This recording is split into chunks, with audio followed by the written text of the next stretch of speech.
What's up, y'all? This is Q Unique, and you checking out Ugly Works. You know why? Because it's real ugly out there, and we're gonna make it even more ugly. So listen, pay attention. Hip hop, Q Unique, Spain, Ugly Works. Blah. And now, because of that, I've been, touring the world, and it's just me now. So it's such a different situation altogether, handling business differently than I would with it. Pues a ver, tengo que hacer una presentación, vamos allá. Estamos aquí, tenemos el Ugly TV, Ugly TV, tenemos una entrevista con Q Unique, que ahora mismo tiene su disco en solitario de Vengeance is Mine, le conocemos también de Arsonist, As the World Burns, Days of Birth, y bueno, pues le tenemos aquí para hacer unas preguntas aprovechando su estancia. I started rapping a long time ago, and I used to obviously, where I started was rapping in the streets, just to become famous on the block. Y entonces started getting more serious, making demos and things like that. And then Crazy Legs, the Rocksteady crew, fue la primera persona que cogió the demo tape, and he started taking me to different labels. Sí, los sellos, las etiquetas. And he, taking me around, and then I started making records, and then the first group that I got in that went big was the Arsonists. And we were all from Brooklyn, New York, and it started out with just one single, that Babito from New York. He is a famous DJ. Yeah, Babito Garcia. Sí. And he put out our first record, and it just exploded for us, because I think, for me, the way I look at it, we were very different from everything else that was going on. So I think a lot of people enjoyed that about us. And we wasn't really worried about trying to make something to make people, love us. We were just making music that we love to make. So, and then what happened was, as the time went by, we got older, and all the mind started changing, all the thoughts. And that was it. We just all went our separate ways. More serious, perhaps. Well, for me, my focus got serious, because with the Arsonists, it was a different time for my mind, and I was different mind state. And as I grew, and when I got with Uncle Howie, Bill was the one that he was like, he knew who I really was, because we worked in the same trabajo together. We worked at Fat Beats together, and he was like, I know who you really are. Why don't you tell the world? Todo el mundo quien tú eres. Sí, claro. And I was like, at first I was like, I don't know. And then as I started to do it, it felt good, and it felt natural. And then I was able to really become who I really was, which was an aggressive person, somebody who comes with a lot of energy. And it was me, and it felt really good. So then I did that. And Venganza es Mía. That's Vengeance is Mine. It's the album that came out of that. Your last album. And now, because of that, I've been, touring the world, and it's just me now. So it's such a different situation altogether, handling business differently than I would with a group or anything like that. So it's been amazing. And I plotted Dad's murder. God knows I had chances. My world was Vengeance is Mine. Es mi historia. Historia. Your story? Cada vez, cada canción. There's certain songs that's my story, for real. And it's a storytelling style. Yes, but they're my story, me. My experiences as a child, as a teenager, growing up in Brooklyn, New York, in my house, in mi casa. And, ¿sabe? Venganza es porque toda mi vida I was a target. Fue no sé cómo un objetivo. Target is an objective, un Si objetivo. tú viste the cover of the album, hay un target, un objetivo, un punto de mira. Toda mi vida yo fui un target.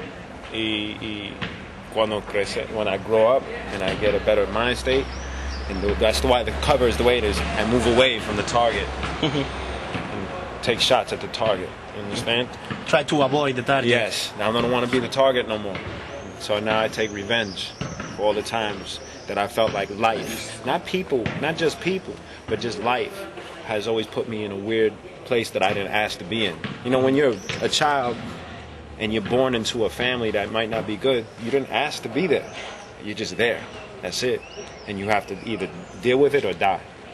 So for me, I want revenge for all of that, and that's why I came that way. It's your time.